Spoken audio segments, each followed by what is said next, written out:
محبت کے لیے اگر آدمی سوچے تو اور غور کرے تو یوں کہہ سکتے ہیں کہ کئی وجہ ہیں جس کی وجہ سے آدمی محبت کرتا ہے. ابھی تو میں نے عرض کیا ایک طبعی محبت ہے اور ایک عقلی. یہ بات واضح ہو گئی کہ اصلاً عقلی محبت ہم کو کرنی ہے پہلے. اب اس کے بعد درجہ آتا ہے کہ محبت کیسے پیدا ہو، تو اس کا بھی کیونکہ اس کا تعلق عقل سے ہے، عقل سے سوچے تو محبت کیوں ہوتی ہے. اس کے اگر دیکھیں گے اسبابات تو ایک تو کسی بھی جمال سے یا کمال سے یا احسان سے، تین وجہ ہیں جس کی وجہ سے آدمی کی محبت ہوتی ہے. کوئی کسی پر احسان کرے، جس درجے کا احسان ہوگا اسی درجے کی محبت ہوگی. آپ کسی کو پیسہ دیں، بیچارہ غریب آدمی ہے، آپ اس کی مدد کرتے رہیے، مدد کرتے رہیے، آپ کو محبت کرے گا. سیدھی بات کہ ہم کو اتنا دیتے ہیں، محبت کیوں نہ کریں. اور اسی طرح احسان آپ دیکھتے چلیے، کوئی گڈھے میں گر رہا تھا آپ نے اس کو بچا لیا، پوری زندگی آپ کو یاد رکھا. کوئی آگ میں جا رہا تھا آپ نے اس کو بچا لیا، زندگی موت کا مسئلہ وہاں پر اس کا تھا، آپ نے بچا لیا، پوری زندگی آپ سے اس کو محبت ہو جائے گی. اسی طرح آپ دیکھتے چلے جائیے. اور ہر ایک کا احسان اللہ نے رکھا بھی ہے، سب کا احسان ہے، اسی وجہ سے محبت ہوتی نہیں. ماں کا احسان ہے، باپ کا احسان ہے، استاد کا احسان ہے، یہاں تک ساتھیوں کا احسان ہے، اور یہاں جو لوگ بیٹھے ہوئے ہیں جو ایک دوسرے کی مدد کرتے ہیں ان سب کا ایک دوسرے پر احسان ہے. درجے ہیں تو جس درجے میں احسان ہوگا اسی درجے میں وہ اس سے محبت کرے. کسی کا بستر کوئی اٹھا دیتا ہے، ہم جو لوگ لیٹتے ہیں، ایک صاحب ہیں بغل میں لیٹتے ہیں، جیسی وہ اٹھ کے جاتے ہیں ان کا بستر برابر کر دیا اور بستر اٹھا کر رکھ دیا. روز کا یہ معمول ہے تو اس کو محبت ہو ہی جائے گی کہ ہمارے قدر خیال کرتے ہیں. تو احسان کرنے سے محبت پیدا ہوتی ہے. تو آپ یہ سوچے کہ اللہ اس کے رسول کا احسان کتنا بڑا. اللہ کا احسان ہے، جانور نہیں بنایا، انسان بنایا، اور انسان میں صاحب ایمان بنایا، اور صاحب ایمان میں نماز والا بنایا، روزے والا بنایا. دیکھ کے چلے جائیے کہ اللہ کے احسانات بے شمار ہیں. تعدوا نعمت اللہ الا تحصوها، اللہ کی نعمتوں کو شمار کرنا چاہو تو شمار نہیں کر سکتے. یہ تو موٹی موٹی ہو گئی. پھر ایک ایک آنکھ کو دیکھے، قرآن جی بھی کہا گیا ہے، اسی لیے کہا گیا ہے کہ آدمی غور کرے اور اللہ کی محبت اندر جوش مارے کہ آنکھوں کو دیکھو، ناک کو دیکھو، زبان کو دیکھو، ہونٹ کو دیکھو، چہرے کو دیکھو، اپنے جن کے نظام کو دیکھو. یہ بھی اوپر کی چیزیں ہیں. اگر ایک ایک نظام کو آپ صرف آنکھ کے اندر اللہ نے کس قدر آپ کے لیے غیر معمولی نظام بنایا ہے اس کو دیکھنے میں دنگ رہے. اسی لیے بڑے بڑے ڈاکٹر اور بڑے بڑے سائنسداں جب ان تمام چیزوں کو دیکھتے ہیں دنگ رہ جاتے ہیں، حیران رہ جاتے ہیں. خداوند کا قدوس اور خالق ارض و سما نے اور انسان کو پیدا کرنے والے نے کیسا عظیم اور کیسا عجیب نظام بنایا ہے کہ آدمی دیکھے دنگ رہ جائے کہ ہمارے لیے، ہماری خدمت کے لیے، ہماری آسانی کے لیے، ہماری راحت کے لیے خداوند کا قدوس نے کیسا انتظام فرمایا. تو محبت ہوگی کہ نہیں ہوگی؟ بے شک ہو جائے. کوئی غوری نہ کرے جس کے عقلی مانی گئی اور سوچنے اور سمجھنے کی تدبر اور تفکر کی صلاحیتیں اس کی بالکل ناپید ہو گئی ہیں تو ظاہر ہے کہ نہ کرے تو نہ کرے، اس میں محروم ہے تو کیا کیا جا سکتا ہے. تو بہرحال ایک تو یہ ہے کہ احسان، اور دوسرا ہے کہ کمال. کسی کے اندر کمال ہوتا ہے تو اس سے محبت ہو جاتی ہے. اچھی تقریر کرتا ہے، اچھی تدریس ہے، اچھا کام کرتا ہے. یہاں تک کہ آج دیکھ لیجیے حالت کیا ہو رہی ہے، کھیلنے والوں سے جو کمال پیدا کر لیتے ہیں ان سے محبت ہو. کرکٹ اچھا کھیلتے ہیں، بالنگ اچھی کرتے ہیں، بیٹسمین اچھے ہیں، ان سے محبت ہو گئی. حالانکہ ان سے نہیں ہونی چاہیے مگر ان سے بھی ہو گئی. اس لیے جملہ مطلع کے طور پر ایک بات اور سن لیجیے آگے، کیونکہ حدیث بھی آ رہی ہے کہ آدمی کا حشر اسی کے ساتھ ہوگا جس سے اس کو محبت ہو. بہت خطرے کی چیز ہے. ابھی وہاں جلگاؤں جانا ہوا تھا ایک سال پہلے، اور وہاں ایک حال میں جلسہ تھا. سارے پروفیسر اور وہاں کے اسٹوڈینٹس اپنے لباس میں بھرے ہوئے تھے. حضرت مولانا بھی تشریف فرما تھے.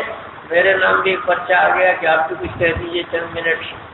تو ہم نے کہا بڑوں کے سامنے بولتا نہیں ہوں، لیکن ان لوگوں میں اصرار بہت زیادہ ہوا اور انہوں نے نمائش بھی لگائی تھی ایک سائنس کی. اچھی نمائش کی، پسند آئی.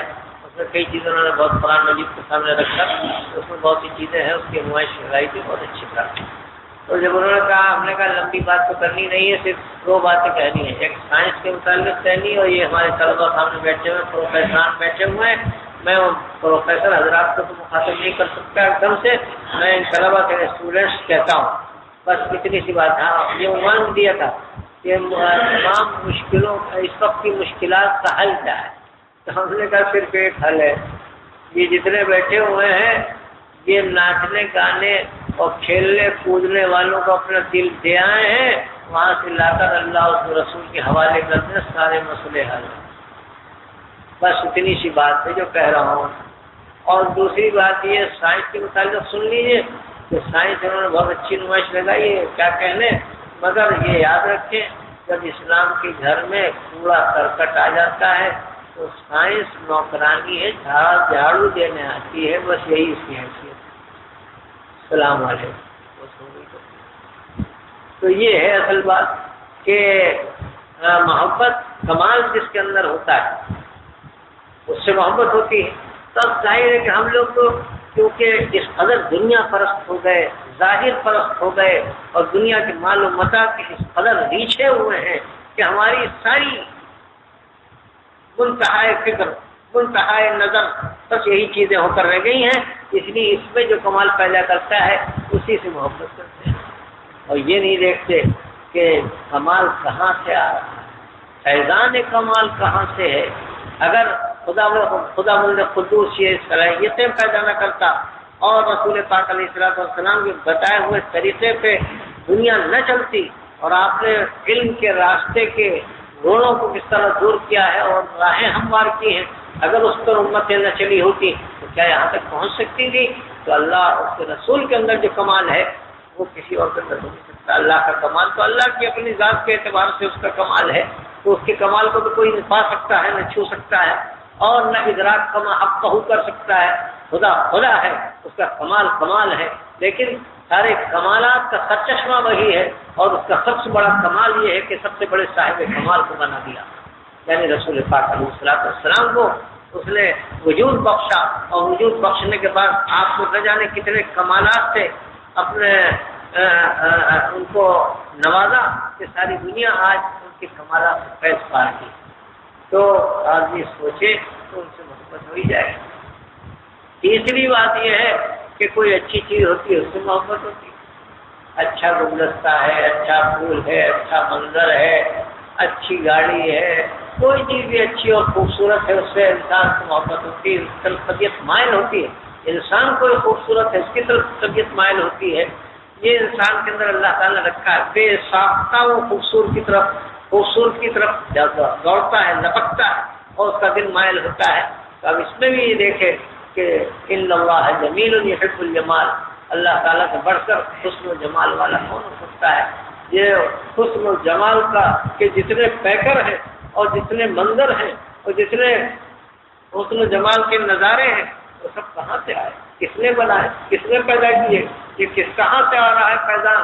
تو جب خدا کی ذات کی طرف نظر جاتی ہے تو ظاہر ہے کہ جب ان صاحبان حسن و جمال کا یہ عالم ہے تو حسن ازلی کا عالم کیا ہوگا؟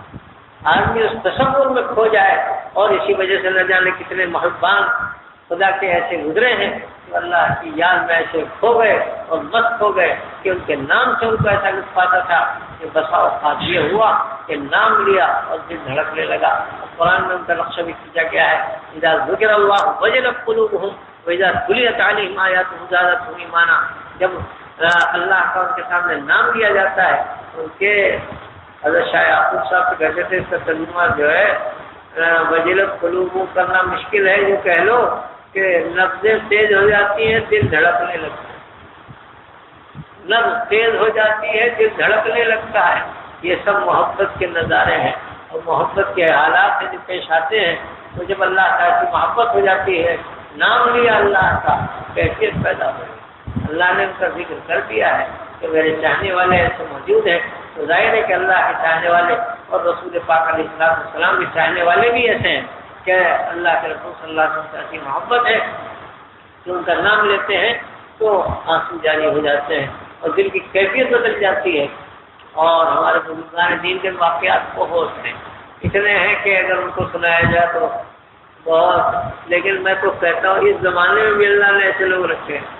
ابھی ایک صاحب ملاقات کی ممبئی میں، دمن میں ہمارے ساتھ تھے، وہ کہنے لگے کوکن میں ایک بہت بڑا افسر ہے غیر مسلم، لیکن معلوم ہوتا ہے اندر سے مسلمان ہے۔ اس لیے اس کا حال یہ ہے کہ اگر کوئی اللہ کے رسول صلی اللہ علیہ وسلم کر دے اس کے پاس اللہ کا یا اللہ کا رسول صلی اللہ علیہ وسلم، فوراً آنسو جاری ہو جاتے ہیں۔ نام لیتا ہے، محمد کا نام لیتا ہے، تمہارا رس اس کے زبان سے چپکتا ہے اور بس بے ساختہ ہونے لگتا ہے۔ اب دیکھیے کیسا فیضان محبت ہے، کہاں پر پہنچا۔ جس کو اللہ نوازنا چاہے اسی کی طرف اشارہ یہاں پر ہے۔ اگر تم چھوڑ دو گے راستہ اور اپنے کو جدا کر لو گے، مرتد ہو جاؤ گے، اللہ ایسی قوم کو لانے والا ہے جو اس کو چاہیں گے، اللہ ان کو چاہے گا اور مزہ ہی مزہ رہے گا۔ تو ظاہر ہے کہ یہ محبت جو ہے، جب یہ تین باتیں آدمی غور کرتا ہے اور سوچتا رہتا ہے تو اس کے اندر محبت وہ والی پیدا، پہلے تو عقلی پیدا ہوتی جو میں نے عرض کیا، پھر جوان ہو جاتی محبت، یعنی اب پر لگ جاتے ہیں، اڑنے لگتا ہے۔ بچہ پہلے چھوٹا سا پیدا ہوا، نہ بال تھے نہ پر، لیکن جب اس کو غذا دی گئی اور اس کو صحیح طور پر پالا گیا تو وہ تناور صحت مند ایک جانور بن گیا اور اس کے اندر بال و پر پیدا ہو گئے اور وہ پرواز کرنے لگا۔ تو ایسے جن لوگوں کو محبت پیدا ہو جاتی ہے ان کے انداز نرالے ہوتے ہیں اور ان کی شان ہی نرالی ہوتی ہے۔ ان کا ایک ایک لفظ محبت میں ڈوبا ہوا دلوں کو چھیدتا نکل جاتا ہے اور ان کے زبان سے اثر پڑتا ہے، اس لیے کہ ان کے دلوں میں محبت پوری طرح جاگزی ہوتی ہے۔ اللہ تعالیٰ ہم سب کو بھی نصیب فرمائے، اس کا حصہ کریں۔